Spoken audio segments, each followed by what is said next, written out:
Ah, Italy, the land of pizza, opera, and emperors, mostly in the past tense.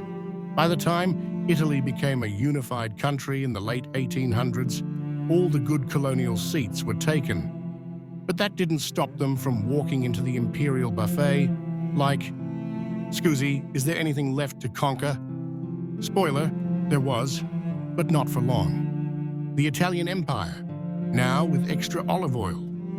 Italy had FOMO, fear of missing out on colonialism. Britain had India. France had Africa.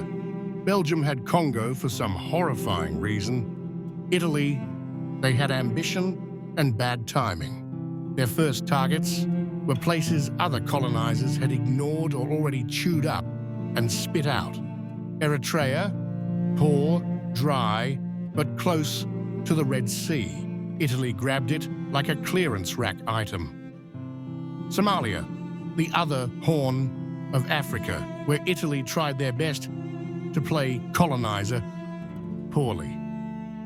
Libya, taken from the Ottoman Empire, with a mix of bullets, broken promises, and bravado.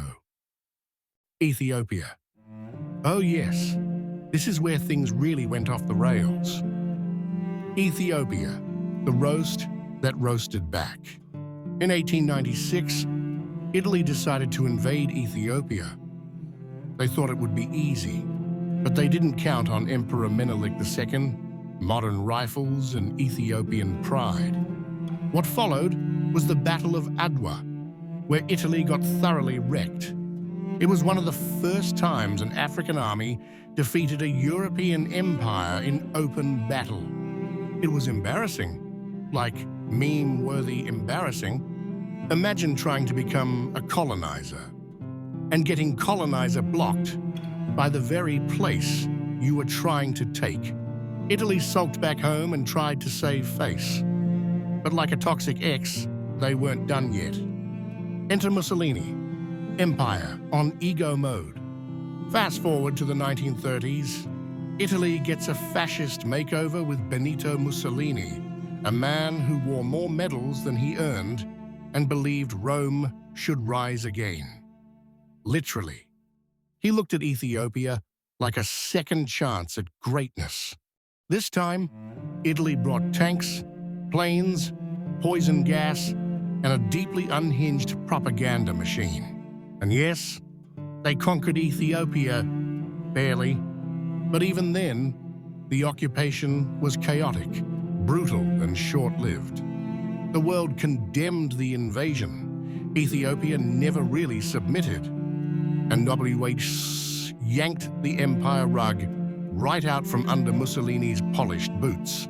The empire that couldn't hold a colony, Italy's entire colonial run was like watching someone show up to a party late, spill wine on the host, and still demand attention. They never quite got the formula right. Their colonies were underfunded, their soldiers underprepared, their rule unpopular. By 1947, after losing WW and Mussolini being executed like the last scene in a mafia movie, Italy officially gave up its colonies. Even Libya, their crown jewel, was taken away like a toy they couldn't be trusted with. So what did we learn? Italy's empire was less Roman glory and more budget cosplay. They came late, brought ego instead of strategy, and left behind a legacy of failure and fascism. In the world of colonizers, Italy was the overconfident intern who ruined the printer and blamed Ethiopia. This has been History Roasted.